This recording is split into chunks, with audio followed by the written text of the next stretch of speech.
Si è tenuto nello scorso fine settimana a Chioggia il Trofeo delle Province 2008, una manifestazione a carattere regionale che ha visto sfidarsi le migliori selezioni provinciali di categoria Under 14 femminile ed Under 15 maschile. Il Trofeo delle Province è la più grossa manifestazione a livello giovanile del Veneto. È un percorso che vede tantissimi ragazzi e ragazze partire già dal mese di ottobre-novembre in tutte le province, che vengono messi a disposizione dalle varie società e dove dei selezionatori praticamente vedono le loro qualità e alla fine vengono scelti circa 12-15 ragazzi atleti e atlete, poco spettacolo.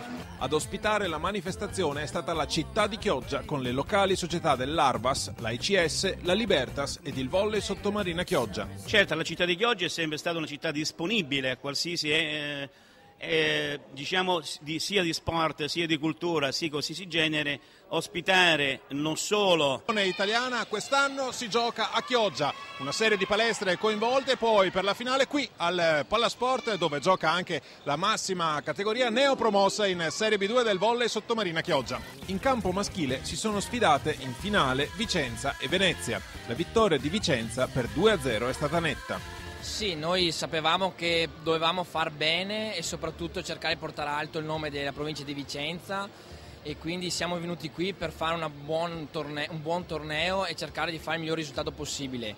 Sapevamo che avevamo grosse potenzialità e quindi tanti sacrifici e tanto lavoro ci hanno premiato e anche tanta lode ai nostri avversari che abbiamo incontrato. E siamo molto contenti di aver portato ancora una volta la pallavolo vicentina al risultato più alto della provincia di Vicenza. Soddisfazione anche per i giovanissimi atleti, con Mattia Ruaro premiato come miglior giocatore della manifestazione. Ecco da dove provengono i campioncini regionali di Vicenza. Io vengo da Schio insieme ad altri due compagni. E dopo c'è gente da Bassano, da Vicenza, Bolzano Vicentino, Montecchio, Cornedo. C'è un po' tutta la provincia. Seconda classificata la formazione di Venezia, mentre medaglia di bronzo per la squadra di Padova. Ma andiamo a sentire per voce del tecnico dei padroni di casa di Venezia cosa ha rappresentato la partecipazione a questa manifestazione. Bello, molto bello, c'è tanta responsabilità, però è molto bello sentire un pubblico così caloroso. Penso sia stata un'esperienza indimenticabile per tutti noi, anche per i tecnici secondo me.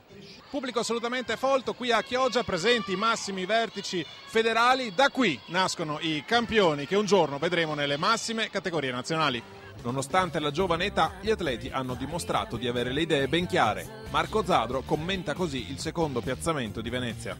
No, non mi aspettavo di arrivare in finale, però il Vicenza è una squadra che è sempre arrivata nei primi posti, quindi è riuscita a controllare lo stesso la tensione. Invece il Venezia è da 8 anni che non arrivava tra i primi posti, quindi non siamo riusciti a controllare queste situazioni. Oltre alle 7 province venete, in campo, sia nel maschile che nel femminile, sono scese anche le selezioni di Trento, provincia legata al volley veneto da ormai un decennio.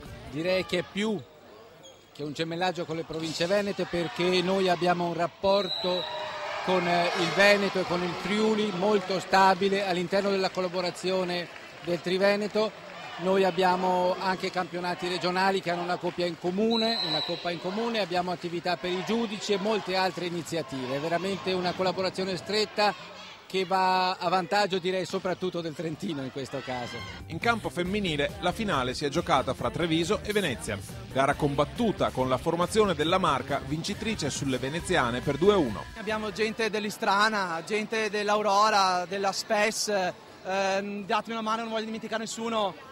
Biadene, Crespano, Albatros, Fontane, Biadene, Volley Piave, di tutto e di più. Abbiamo cercato di fare una squadra più diversificata possibile per dare spazio a tutti e questo ci ha ripagato con il duro lavoro di tutte le sante domeniche. Miglior giocatrice della 2 giorni in campo femminile è stata Silvia Favaro. Ma andiamo a capire come funziona l'attività stagionale delle selezioni giovanili provinciali. Di solito ci alleniamo delle domeniche dei vari mesi dell'anno, prima per vederci noi come siamo e poi ci selezionano mano a mano e finché arriviamo a 15 che è la squadra vera e magari facciamo più allenamenti per provare. perché è solo in un anno, non è che neanche, perché 5-6 mesi e basta che stiamo insieme. Per le veneziane, che speravano nel primo posto, c'è forse un po' di delusione per il secondo piazzamento raggiunto. Sicuramente c'era un po' di tensione da parte di tutte, e per me era la mia prima finale e sicuramente ero contenta. Comunque è stata una soddisfazione lo stesso. Venezia comunque conferma il grande lavoro che sta svolgendo a livello giovanile e femminile. Sì, diciamo che la provincia di Venezia comunque è una realtà in tutta la regione e anche insomma, a livello nazionale. E si cerca di arrivare sempre tra i primi posti, poi voglio dire c'è sempre comunque qualche squadra che magari può dare qualcosa in più. Dopo 2 giorni di partite ci sta la stanchezza, ci sta tante cose, ma merito a chi appunto riesce ad arrivare. Questa edizione rimarrà nella storia. Sia la selezione maschile che quella femminile hanno raggiunto la finale. Anche se non è prima nei numeri, sicuramente a Venezia non manca la qualità. Sì, 2 finali meravigliose, paga il lavoro di un anno, di più di un anno, dedicato soprattutto all'azione. A Chioggia, Zona Volle ha incontrato anche il presidente del CONI regionale Gianfranco Bardelle, che elogia i numeri, la qualità e l'organizzazione della pallavolo in Veneto. Rappresenta ormai il livello anche alto di competizione, abbiamo tantissime squadre ai massimi vertici e poi oggi venire qui a vedere queste nuove leve vuol dire vedere veramente il futuro della pallavolo veneta. Sono ragazzi e ragazzi bravissimi che ormai nella loro età possono passare alle categorie superiori. Credo che quindi per il Veneto sia un grosso obiettivo e un grosso risultato. Termina dunque a Chioggia il trofeo delle province 2008, al di là di chi ha vinto poi nel settore maschile e in quello femminile. Sarà una manifestazione sicuramente ricordata da questi giovani atleti veneti.